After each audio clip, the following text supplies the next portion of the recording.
Hey, everybody, and welcome to today's presentation of Happiness Isn't Brain Surgery with Doc Snipes, practical tools to improve your mood and quality of life.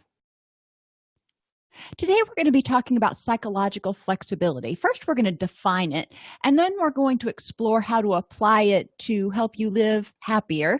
And finally, we're going to end with identifying the shortcut question. Yeah, you've got to go through all the rigmarole before you get to the shortcut question, but that'll really help you understand what you're trying to think of when you get to that shortcut question.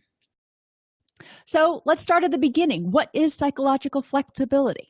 Well, it's the willingness to accept things as they are in the moment. All right, that's the first part. So it is what it is, and you're going to hear me say that over and over again. And I know for some people that cliche just kind of makes their skin crawl, but bear with me.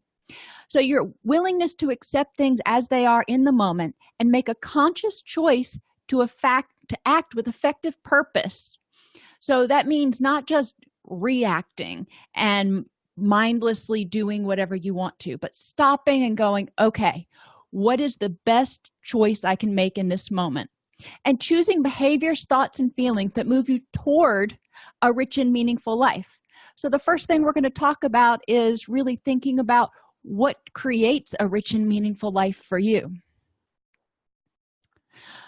In order to make that meaningful choice, you've got to know what's important to you, how you want to use the limited energy and time that you have. So start out by thinking about who's important to you, which people in your life, and what do you want those relationships to be like. I can say my kids are important to me, and that's, wonderful. But I need to understand in my own mind what I want those relationships to be like. So I'm not looking back 5 years from now, 10 years from now going, well, I really wish I would have. So what is it that would help me create a rich and meaningful life that includes a good relationship with my children? So what does that look like?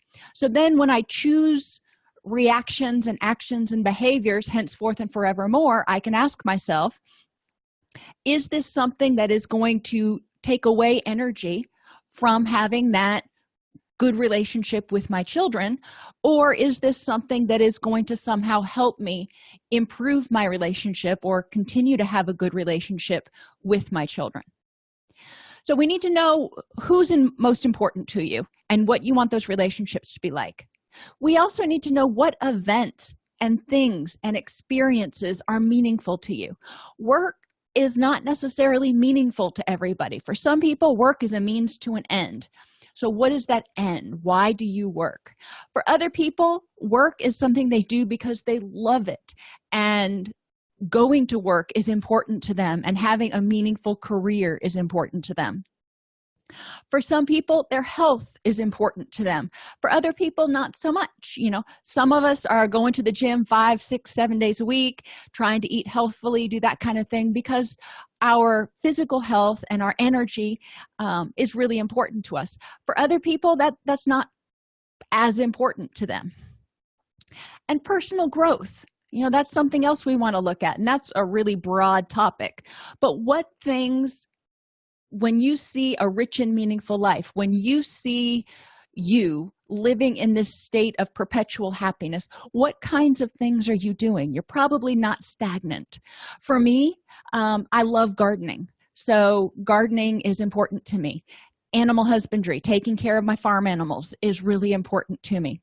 There are a lot of different things that are important in my life. So when I see me in the future, these are the things I see myself doing.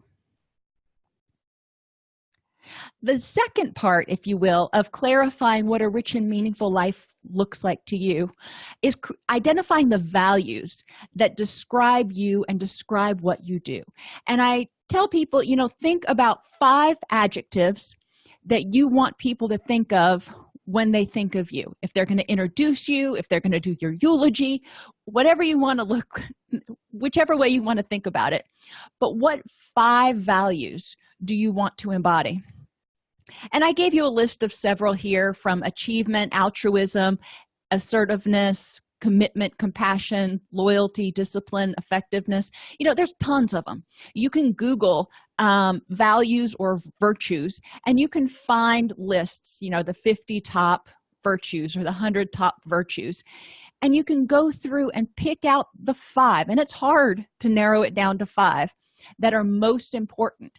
So then when you're getting ready to make a decision about what to do or how to think about something or whatever, you can say, does this support the 5 values that are most important to me? So if loyalty is one of those values, you can always ask yourself, if I do this, is it helping me be more loyal to myself and others? Okay, so those are the foundation things we're going to talk about.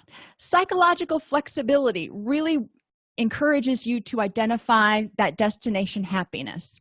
So in the middle here, we have noticing and choosing, and that is the present moment, the here and now, and we're going to talk about mindfulness in a few minutes.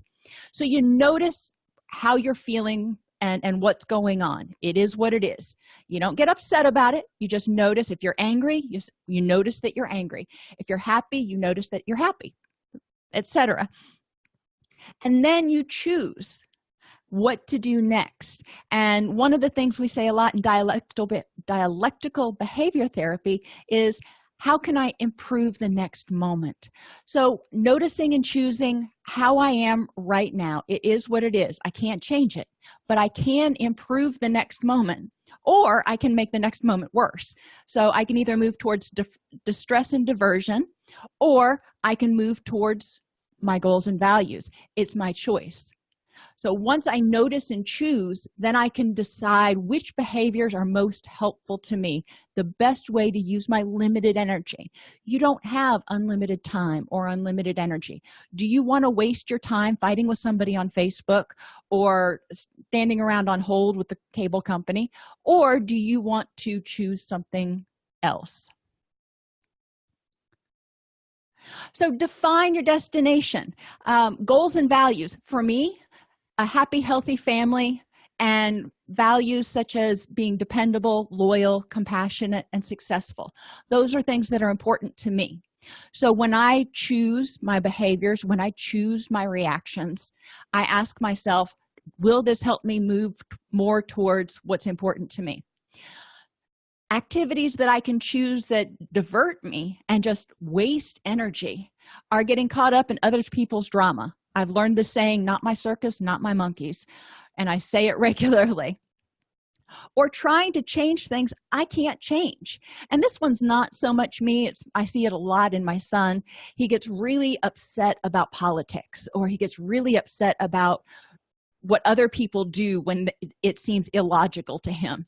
He gets frustrated about laws. Now, for me, bad internet does tend to stress me out. But I notice that I'm getting irritated about the bad internet at our house, and I say, you know what, getting upset about it ain't going to improve the internet. It's just going to drain my energy. So what can I do that will move me towards what's important to me? So sometimes that means just turning off the internet and making the children come down and have family time.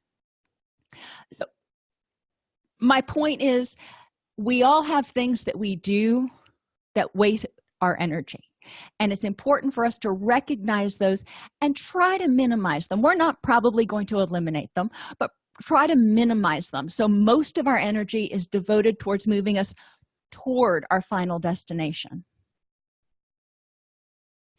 So we've talked about the left and the right, the distraction versus the positive action. Now, the top and the bottom of this quadrant that we're thinking about, on the top is the behaviors, everything that's observable, things that you do. And you have things that you do that move you toward what's important to you, and things that you do that move you away from those things that are important to you. On the bottom 2 quadrants, you have internal events, which I call autopilot. And these are your thoughts and feelings, things that go on in your own mind that are either moving you toward what's important or away from what's important. Now, one thing to recognize about our thoughts and feelings, especially if we're on autopilot, is that our brain is programmed with something called the negativity bias. And it's programmed that way to protect us. So it automatically gives heavier weight to negative events, to unpleasant events. So we remember those more strongly. So it's important to balance those out. For every negative experience, we want 5 positive experiences.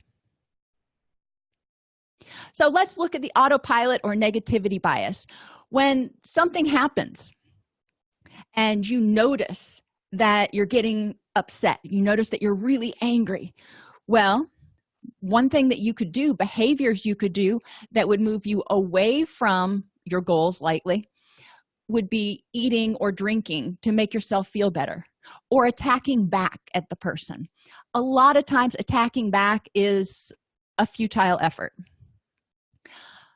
Thoughts and feelings you can have that move you away towards what's important, that drain your energy, that so you don't have it to use to move towards what's important, include thoughts like people are awful, I feel attacked, I am angry and I'm going to be angry, how dare him, I'm going to get even, I'm going to set him straight, or her, or whatever.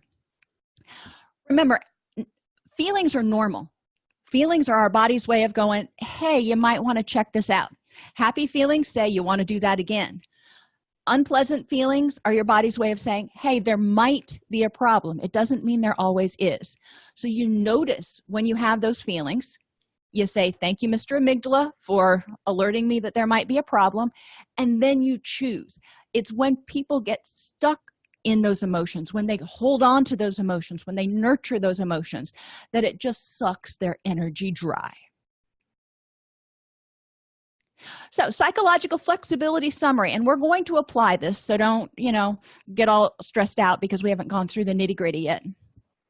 The first thing you want to look at are the right side, and those are things, behaviors, thoughts, and feelings that move you toward your goals and values. Behaviors that increase positive feelings, and thoughts and feelings that motivate your positive behaviors. And we're going to identify those in a minute.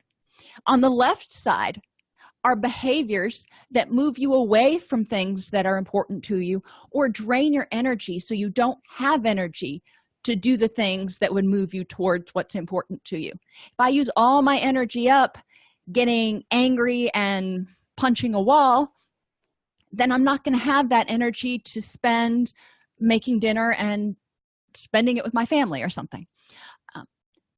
So we do want to be aware of all 4 of these quadrants.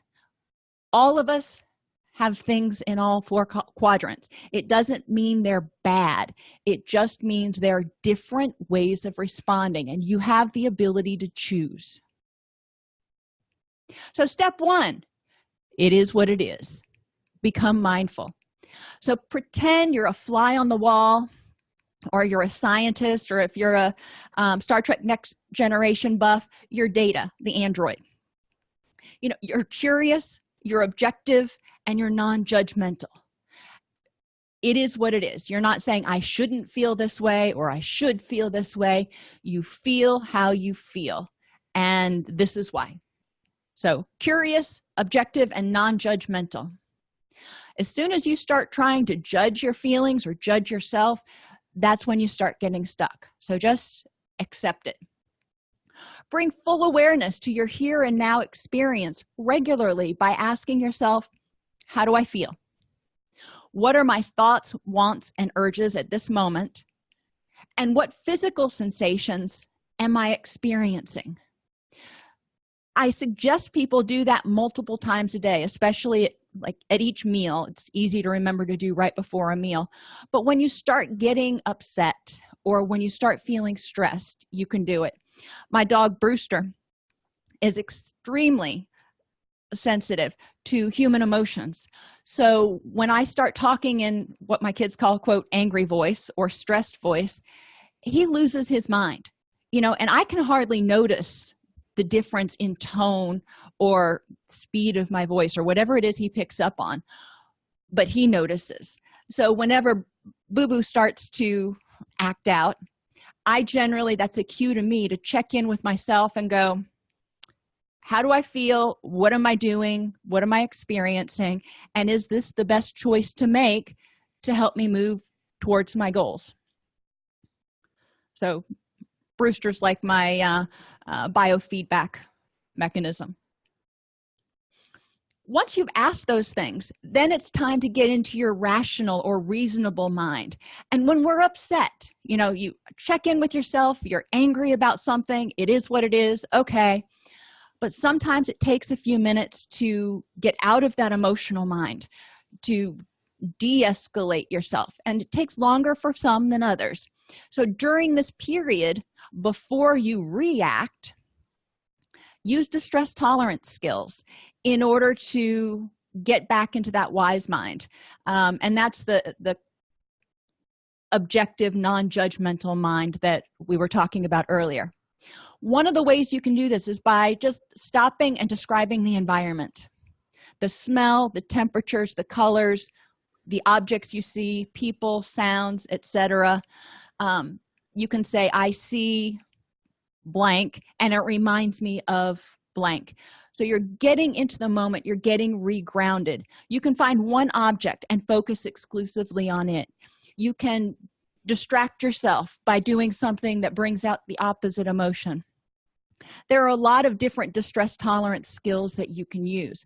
The key is to give yourself anywhere from 1 minute to 5 minutes to let that adrenaline kind of bleed off so you don't have that tunnel vision.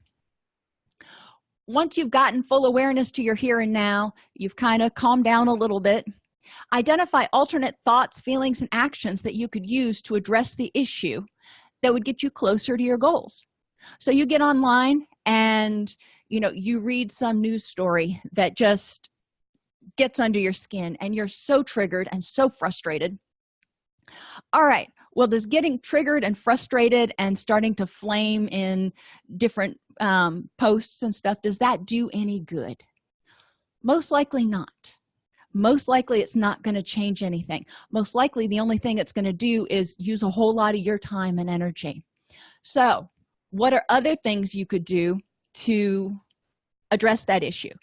If that story, whatever it was sufficiently important to be corrected or whatever, you might consider writing a letter to the editor, or addressing the reporter or whomever wrote that story. That might change it. Or you could write an alternate piece in response. But just getting into flaming wars doesn't usually do any good, and just getting angry about it and ranting most certainly doesn't do any good. So once you're mindful, the next step is acceptance. You're aware of what's going on, you're aware of how you feel, what your urges are, you know that you're angry and you want to put your fist through the wall, or you want to rant about something, or whatever it is. All right. Step 2 is acceptance. You make room for these unpleasant experiences, feelings, and urges, recognizing that it's temporary. They're going to come and they're going to go. You don't need to give them undue attention. You don't need to focus on them. You just accept what it is, what it is. And if you can see the PowerPoint, you can see my little Yoda. He says, talk to the hand, you must. So acceptance is just saying, it is what it is. I'm not going to get stuck in it, and I'm going to let it play out. Step 3 is unhooking your thoughts and your behaviors. A lot of times when we are hooked, if you will, you get stuck having a thought that tells you, I have to. And unhooking means stepping back and recognizing that thoughts are just temporary automatic events. Perceiving thoughts, images, and memories as bits of language and pictures, as opposed to edicts of something you have to do or objective truths, can help you deal with them. Thoughts and feelings don't always have to lead to action.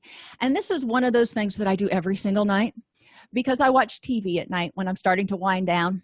And for whatever reason, and I think I know the reason because a lot of people don't unhook, in the evening, it seems like every other commercial is either for pizza or some sort of really yummy food. And I'm sitting there, I've already eaten dinner, I've already brushed my teeth, I'm in my jammies, and one of those commercials comes on and I'm like, oh, I want pizza now. Well, I want it now. That's a hooked thought. If I say I'm having the thought that I want pizza now, well, I know that thought's going to come and go.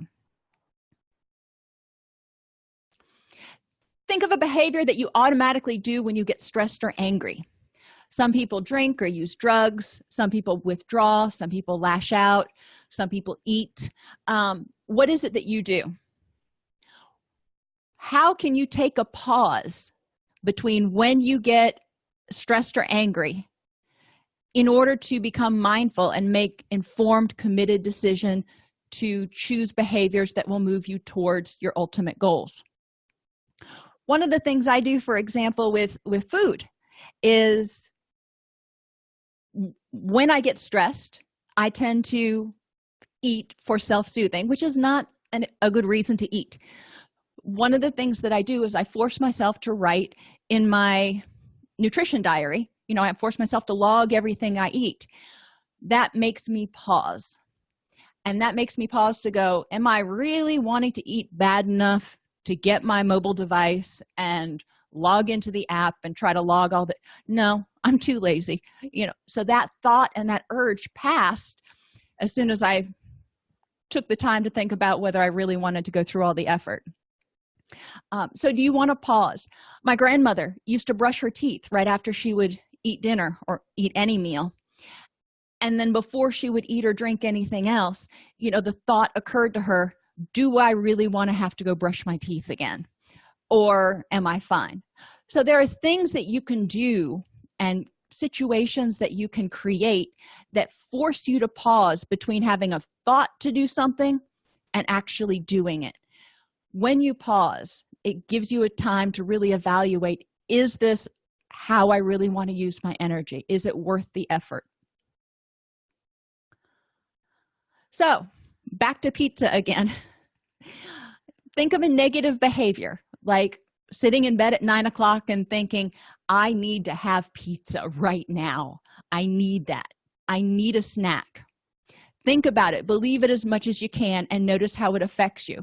When I focus on that at night, when I start thinking about how it tastes and how it smells and how good it would be, it's really hard for me not to get up and make pizza.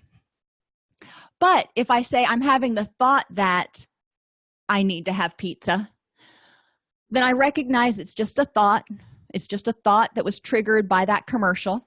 And just like I wasn't thinking about pizza before the commercial came on, in a few minutes, I won't be thinking about it anymore anyway.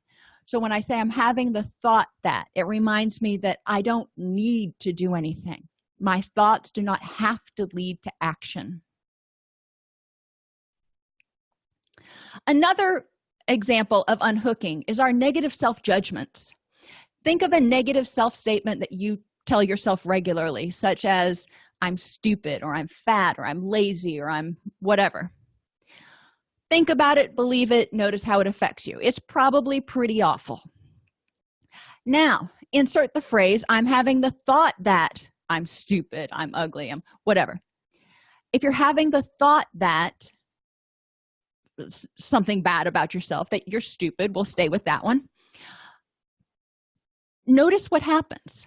If my child says I'm stupid, what is my first reaction? Why do you think you're stupid?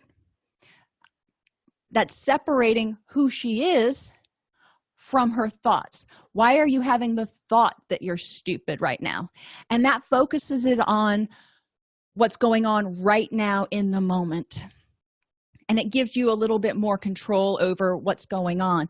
And also recognizing that thoughts are often not 100% true. Thoughts are often skewed or lack the reliability and validity because we're not considering the whole picture. We're not considering the alternatives. We're just having this one polar thought. So once you have observed what's going on, accepted that it is what it is, unhooked from those feelings and put in that phrase, I'm having the thought that, then you're more able to start sorting through your thoughts and feelings and starting to see options. So now we're into psychological flexibility, and we're going to talk about this quadrant or matrix, whatever you want to call it. So in the upper right corner, these are behaviors that move you toward your goals and values. So ask yourself, what things do I do or could I do that would help me feel happier, energized, motivated, and move toward those goals that are important to me, even if just a little bit. It may not get you all the way there, but every baby step is a baby step forward. So what things can you do? One of the first things that I encourage people to do is, in this quadrant, put in several activities for what I call vulnerability prevention. These are things you do every day that help you move towards those goals and values. Like if you want to be in the Olympics, what are you going to do? One of the things you're going to do every day is get up and go to practice. You're going to eat a healthy diet. You're going to get plenty of sleep. So those are 3 things that you do every day. It's not necessarily just in the face of distress. This is something that you do all the time to make sure you're using your energy to keep moving forward. So what things can you do to make yourself as happy and healthy as possible? Assertive communication, goal setting, getting your work done, spending time with your family, taking care of your body, getting adequate sleep, avoiding unnecessary distress. And yes, there is such a thing as unnecessary distress. If there are people in your life that it's like dragging fingernails down the blackboard to spend time with them, figure out how you can avoid spending as much time with them. If traffic drives you crazy, well, then don't drive during rush hour. If crowded stores drive you crazy, then find one of those stores that's open 24 hours. Lots of grocery stores are now, and go shopping at 6:30 in the morning. That's what I do. So there are different things that you can do in order to avoid unnecessary stress. These are things you want to add to your daily to-do list. They're not emergency actions. They are daily actions. The next thing you want to add is becoming aware of thoughts and feelings that move you towards your goals and values, motivate you, and help you feel happier. So these thoughts and feelings are going to motivate you to get out of bed and do those behaviors that you just identified that will help you move towards your goals and values. So what thoughts and feelings do you have that help you keep moving forward and be optimistic and happy? Courage, for one. If you're courageous, you're getting outside of your comfort zone, you're stretching a little bit. Dedication. Just about any goal is going to require some element of dedication and concentration. Optimism and enthusiasm can help a lot of people move towards their goals and values. Patience with yourself as well as with other people, and with life in general, can generally help you not get all tied up in knots over something and save that energy to move towards your goals and values. Compassion with self and others, and just a willingness to let stuff go. It takes energy to hold on to stuff. It takes energy to be resentful and angry. So if you are willing to let stuff go and be compassionate and patient, how much energy would you free up that you could use to move towards your goals and values?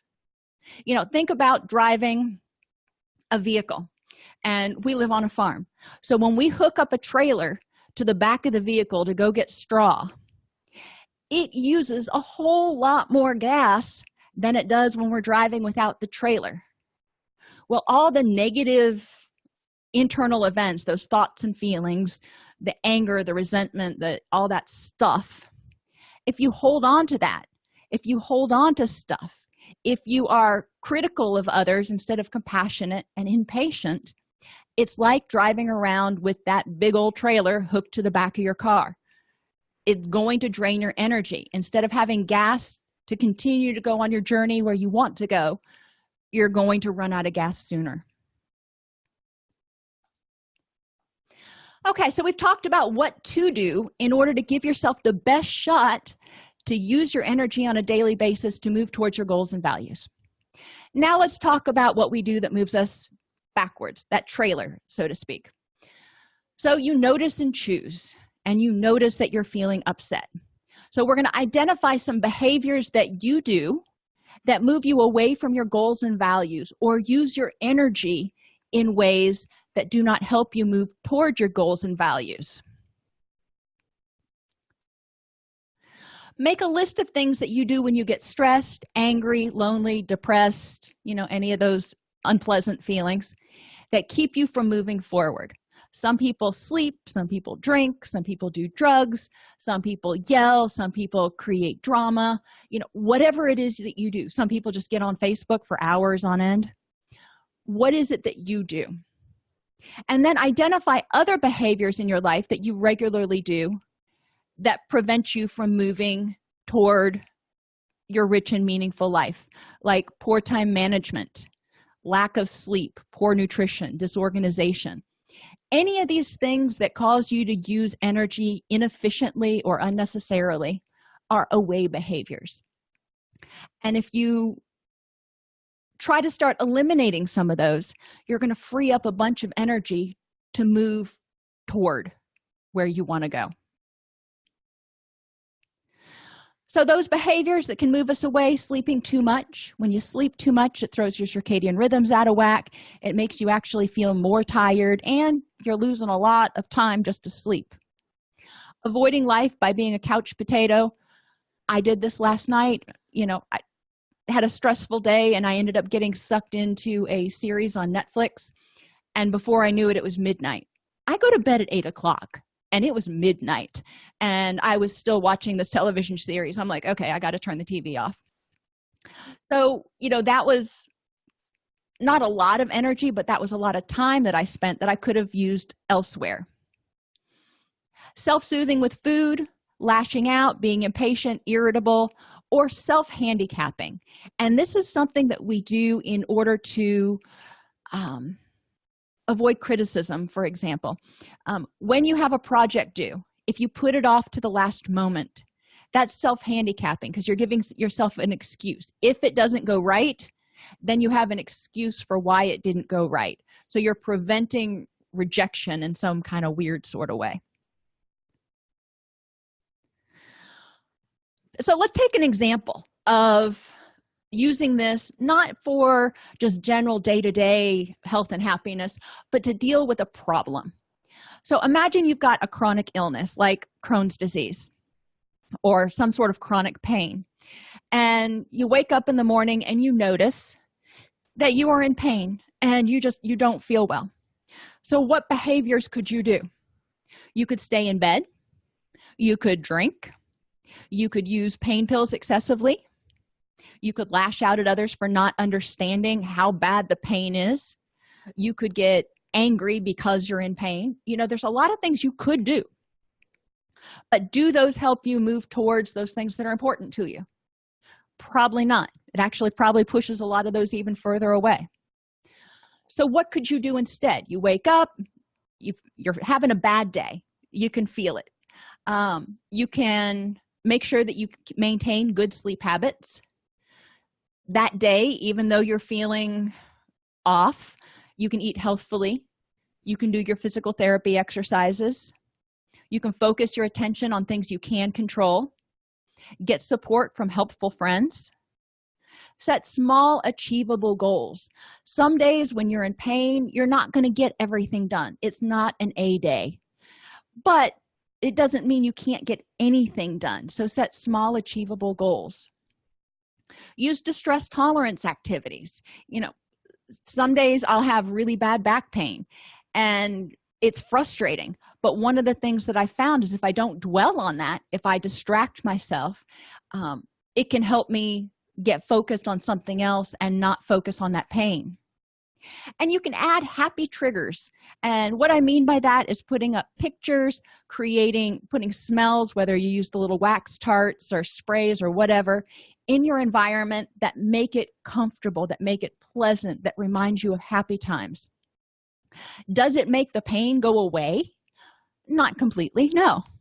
But researchers have found that when our serotonin is higher or at a more adequate level, our pain level or our pain perception is much more blunted, or our pain tolerance is much higher. That's a better way to say it. So when our serotonin is up, our pain tolerance is up. When our serotonin is down, we tend to be more depressed and our pain tolerance is down. So if this person is dealing with chronic pain, then doing things to make sure that they're regulating their serotonin and not getting themselves upset and stressed out where they're tensing muscles can improve their overall status and help them have energy to move towards what's important to them. The fourth quadrant, the bottom left, are your thoughts and feelings that move you away from your goals and values. And these are those unpleasant thoughts and feelings that we've talked about a lot in my book, Journey to Recovery, as well as 101 Practical Tools to Defeat Depression. We talk about them as unhelpful thoughts or cognitive distortions. It's important to remember, like I said earlier, all feelings are normal. And I'm going to say that for a fourth time. All feelings are normal. It's what you do with them that can be harmful. So think of an emotion like the smell of dog poop. And my dog Brewster, he's going to be the star today, graced me with this morning. So I'm sitting there and I'm drinking my coffee this morning and I all of a sudden smell dog poop. Now, that doesn't always mean that he went to the bathroom in the house. He was sitting right next to me, and God love him, he has the stinkiest farts that I've ever smelled from any dog. So it could just be a dog fart. I don't know, but I smell it and it tells me, you know what? I need to get up and check it out. If I find dog poop, I don't just get angry and leave it there and go, oh. I do something about it because I don't want the whole house to stink. So negative emotions are kind of like the dog poop of the soul. If you don't address them, they're going to permeate your whole being and kind of repel others. It would be like carrying around a bag of dog poop with you everywhere you went. People would be like, oh, yeah, I don't want to hang out with her. She stinks. Feelings are normal. They tell you to check something out. Just like a smell tells you to check something out. But it doesn't mean you have to get upset about it. So what thoughts do you regularly have that keep you from being happy? Make a list, keep a journal, whatever you need to do so you can start addressing them, and include the commentary of your inner critic, that person that says you're never going to be good enough or you're such an idiot. And sometimes some of us, our internal critic actually speaks out loud. So I'll be doing something on the computer and I'll make a mistake and I'll be like, such an idiot. And then I hear that and I'm like, why am I saying those awful things to myself? I wouldn't say that to my employee. Why am I saying them to myself? When you get angry, what thoughts do you have that keep you stuck in the quicksand of anger? Remember that resentment, jealousy, envy, and guilt are all forms of anger. Resentment, obviously, is at someone else. Jealousy is anger over, and envy are anger over things that other people have that you want or you think you deserve. And guilt is anger at yourself for something you think you should have done or shouldn't have done. It's all anger. So when you get angry, what thoughts do you have that keep you stuck and stewing or lashing yourself with a wet noodle? When you're sad or grieving, what thoughts do you have that keep you stuck? When you're anxious or afraid, what thoughts do you have that keep you stuck? And when you're lonely, what thoughts do you have that keep you stuck? Those are, different categories of emotions, and a lot of times there are different feelings that go along with them. But that helps you identify some of these tapes that you have in your head that keep you stuck, that keep you stewing, that keep you holding on to this unpleasantness. So again, let's apply this. So you notice and choose. You're having that bad day. You notice and that you're telling yourself, I can't do this. People suck. I'm helpless to change anything. What's the point? Rule breakers always win. And of course, my favorite, no good deed goes unpunished. Well, we can hold on to that if we want to, but does it do us any good? Does it help move us towards what's important? Is it true that some people get away with some things? Is it true that we are helpless to change some things? Is it true that sometimes you'll do something good and you'll still get bit in the butt? Yes, all those things are true. However, their opposite is also true. There are people who don't suck. There are things that you have the ability to change. There are times when rule breakers actually get caught and karma comes around for you. So noticing and choosing, which one are you going to focus on? The times that the bad guys win, or the times that the good guys win? You can choose. What other thoughts could you have when you're having a bad moment, when you're angry? What other thoughts could you have besides the ones that I talked about, or the ones that you usually have, that would help you focus on the times when the good guys win, or the times when life is not unfair? And what other feelings could you focus on? Most of the time, when we have something going wrong in our life, or something happens that makes us angry, that thing, that event, that time, that something is making us angry. We notice it, we accept it, it is what it is. But if we step back from it, we can also see that there are lots of other things in our life that are going well, that we can focus on. I work for myself. So there are days where, work and business and administration and everything else is just really frustrating. And I'm like, oh, I don't want to do it anymore. And okay, so I notice and I choose. I can either focus on all the stuff that went wrong that day, or I can focus on all the things in my life that are going well and all the things that I'm able to do because I'm self-employed. I have two options. Guess which one I usually choose? Okay, so to summarize, when you're looking at the quadrants, and for those of you who are listening to this as a podcast, I'll describe them. The top left are behaviors that move you away from your goals and values. Imagine your left hand just pushing things away. Top right are behaviors that move you toward your goals and values. Imagine your right hand pointing you in the right direction. Bottom left, thoughts and feelings that move you away from your goals and values. So again, imagine that left hand pushing you down. On your bottom right, imagine that right hand pointing towards thoughts and feelings that move you toward your goals and values. And top and bottom doesn't really matter. What matters is left and right, and recognizing that there are behaviors that we have as well as thoughts and feelings that we have that can either move us away or move us toward what's important to us. So putting it together, and we've talked about the chronic illness intervention, but we're going to just put it all together now. So you wake up in the morning, you've got rheumatoid arthritis, you wake up, you notice you can't hardly even close your hands. You're in agony. It's going to be a bad day. Well, you could get angry about it and frustrated. And we know that when you do that, that's probably going to lower your serotonin and increase your stress chemicals, which is going to lower your pain threshold.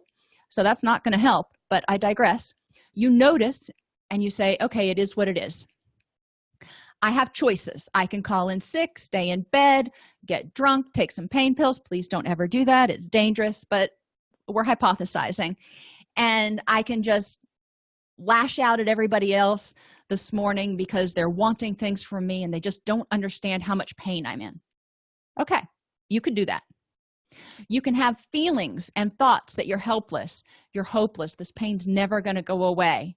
You can be resentful at people who are healthy, angry at yourself for being weak or lazy, or angry that you will lose people, or stressed that you're going to lose people and things that are important to you because you're in pain and you can't do all the things that maybe you used to do.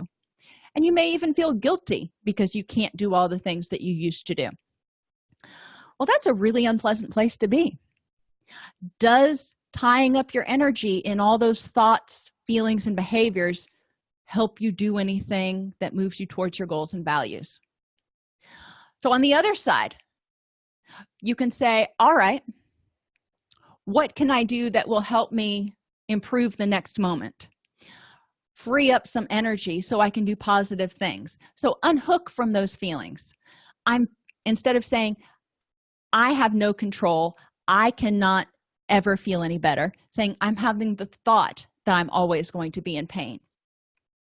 Identify the things that you do have control over. Practice happiness, which is the opposite emotion.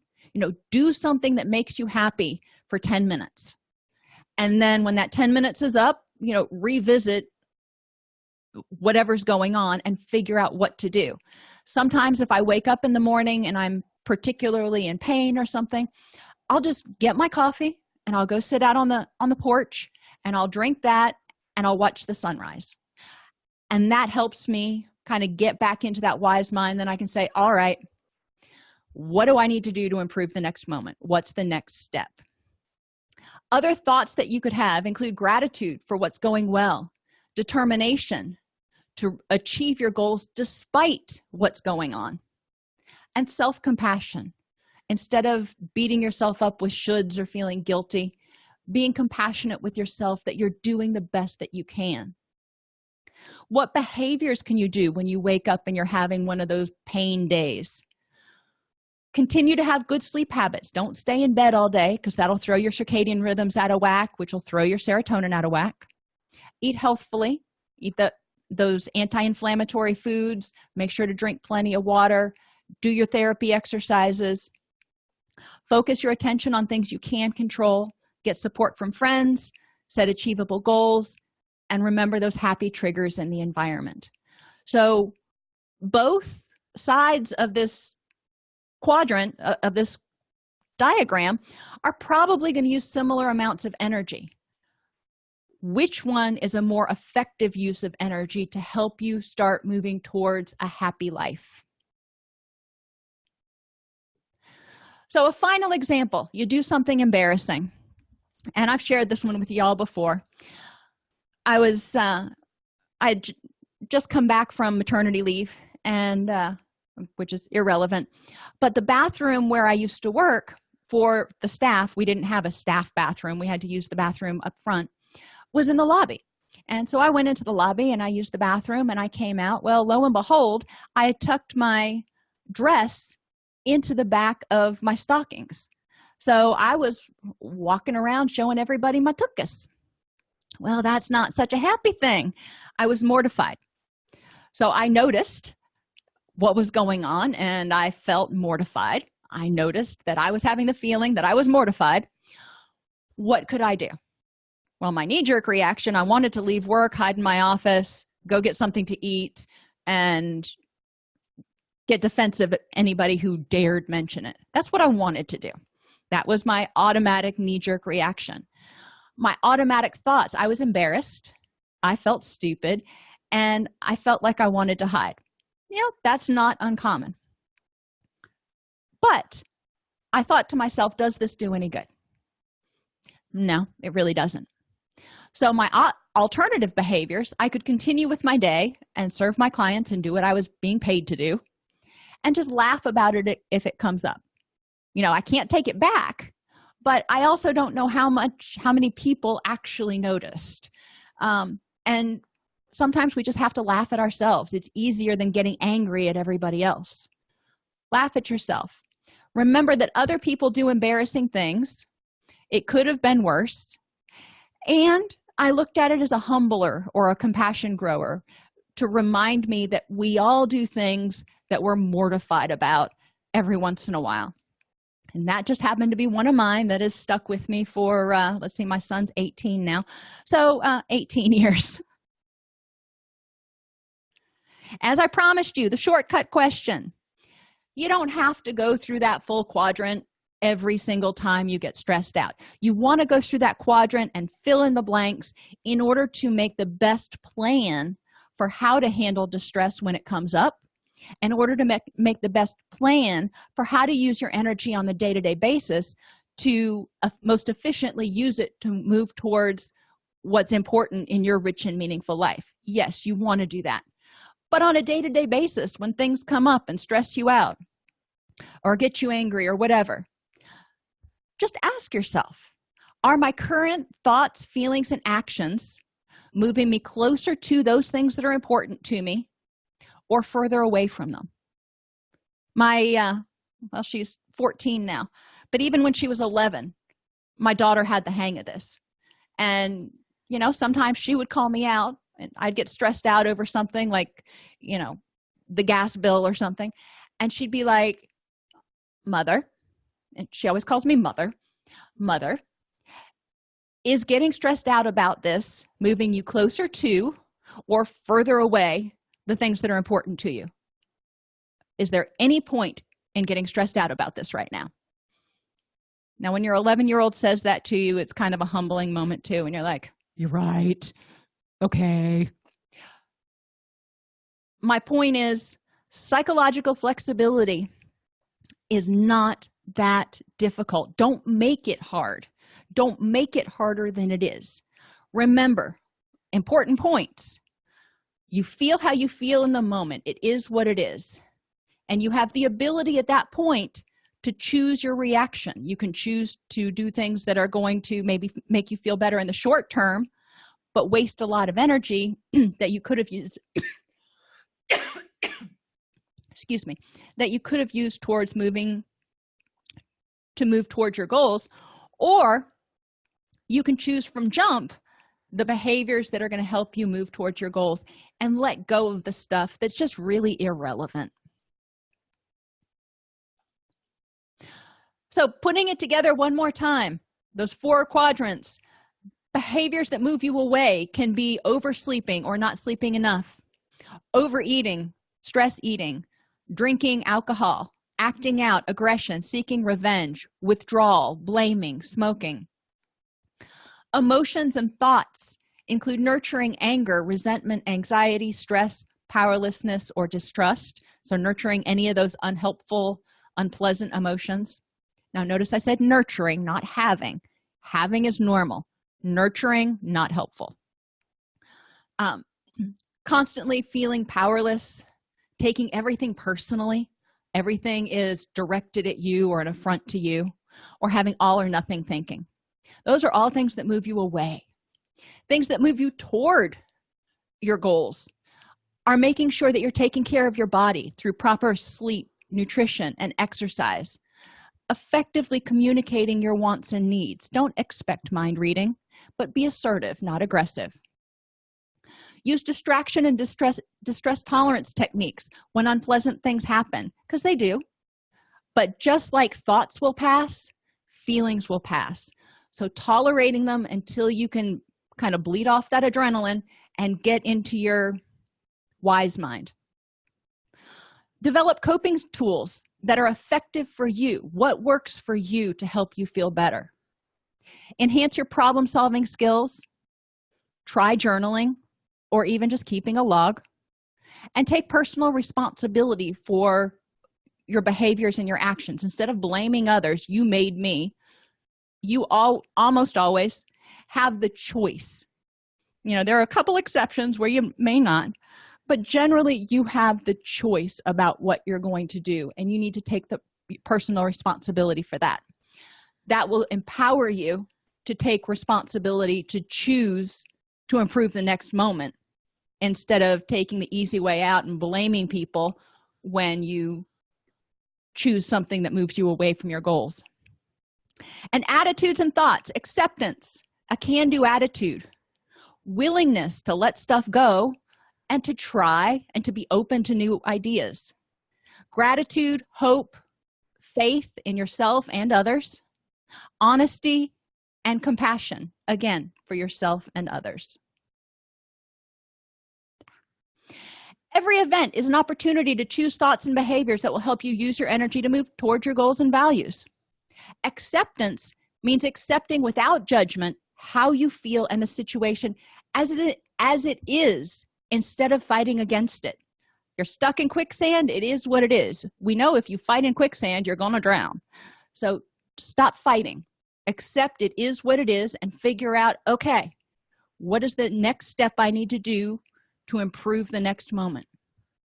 Commitment and purposeful action mean that you choose to use your energy on thoughts and behaviors that'll move you closer to your goals or free up energy so you can move closer to your goals. If you like this podcast, please subscribe on your favorite podcast app. Join our Facebook group at docsnipes.com/Facebook, or join our community and access additional resources at docsnipes.com.